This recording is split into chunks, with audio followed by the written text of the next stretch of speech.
sa pagsuporta niyo sa mga nakaraang mga season.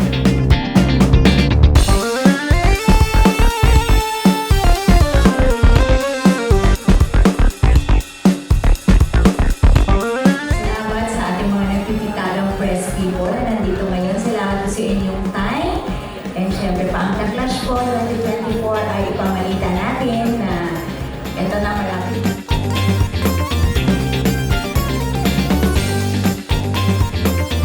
Side jokes po kami talagang mahirap po pag mga katabi kami talagang marami po kami mga jokes na ginagawa. Journey ng bawat clasher, lahat po sila may kanya-kanyang storya. Manalo o matalo, meron po silang pinagdadaanan para po sa pwedeng i-share at maka-inspire sa iba't ibang tao. So please support the Clash and thank you for your love from this season and all the other seasons also. Thank you po. And thank you, GMA.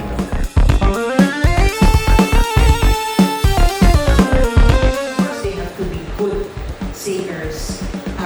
And then, may star potential. Kasi gano'n mo silang stars eh. Diba?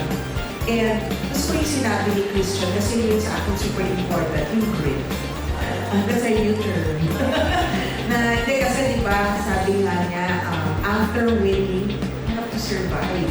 You have to survive the realities of show business and all the challenges that you will face in the future, which you get a taste of because of the twists na binibigay sa The Clash. So, yun yung kakaiba eh. Talagang minumolde ka na dahil dun sa mga challenges na nakakanervous na kailangan mo pagdaanan para magtagumpay.